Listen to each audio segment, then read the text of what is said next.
temps de se départir de la Journée internationale des droits des femmes, consacrée pendant tout ce mois de mars, les femmes élues locales et bien d'autres du département de Pointe-Noire viennent de célébrer en différé cette journée de portée mondiale, sous le patronage de Madame Evelyne Titile, présidente du conseil départemental et municipal, maire de la ville de Pointe-Noire. Cette dernière a planté le décor de la conférence en ces termes. Je suis d'autant plus heureuse de savoir que mes collègues élus locaux ont choisi de se réunir autour d'une conférence à l'effet de célébrer, quoiqu'en différé, la Journée internationale des droits des femmes et, in fine, montrer aux yeux de tous et de chacun que la femme a cette capacité de transcender les discours digressifs et agressifs pour essayer dans son idéal, celui de faire de la femme la plaque tournante dans toutes les sphères de prise de décision, telle que le reconnaît d'ailleurs la Charte des Nations Unies du 26 juin 1946. Le thème spécifique de cette année, Femmes congolaises face aux enjeux d'autonomisation, a besoin urgent d'action pour garantir aux femmes congolaises l'accès à une autonomie pleine et entière. Aujourd'hui, nous avons l'occasion de réfléchir, de discuter et de mettre en lumière l'importance de l'autonomisation des femmes à travers les débats et les échanges qui vont suivre. Après cette adresse, s'en est suivi l'exposé fait par Madame Jessica Goma, présidente du groupe de réflexion des violences basées sur le genre.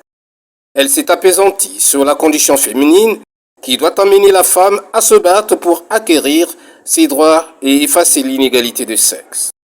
Et faite de cette manière, la femme jouera sans conférir un rôle prépondérant dans la spirale de l'évolution de l'humanité. Toujours dans son exposé, la juriste a aussi abordé la loi Moubarak qui désormais constitue un livre de chevet pour les femmes congolaises, car cette loi garantit sous toutes les formes les droits et devoirs de la femme. Déjà, c'était un vrai plaisir, un honneur de pouvoir être face à ces femmes qui bougent, qui sont en avant-garde sur les questions spécifiques liées à la condition de la femme à Pointe-Noire. Un événement, comme vous avez vu, sous le regard attentif de Madame la Présidente du Conseil départemental et municipal, maire de la ville de Pointe-Noire. Mon rôle à moi aujourd'hui, c'était de leur rappeler les éléments clés déjà du contexte de ce mois de mars qui ressortent notamment dans le thème international. Il a fallu reparler de la question de l'égalité en droit parce qu'on se rend compte que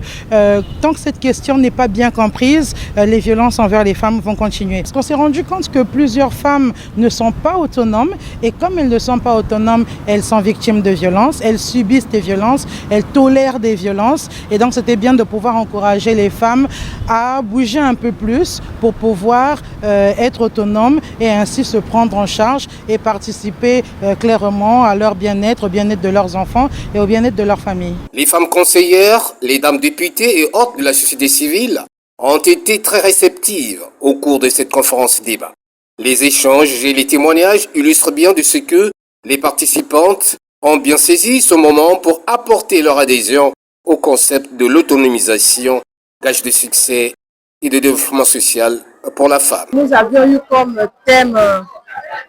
l'égalité de sexe, l'autonomisation, la participation des femmes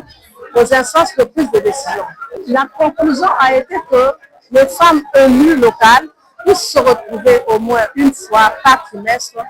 pour recevoir leur mandante afin de voir les problèmes spécifiques. Cette sensibilisation autour des questions liées à l'autogérance de la femme marquera dans l'avenir un tournant décisif pour les distinguées conseillères qui voudront bien mettre en pratique cet arsenal de connaissances reçues en matière de liberté fondamentale.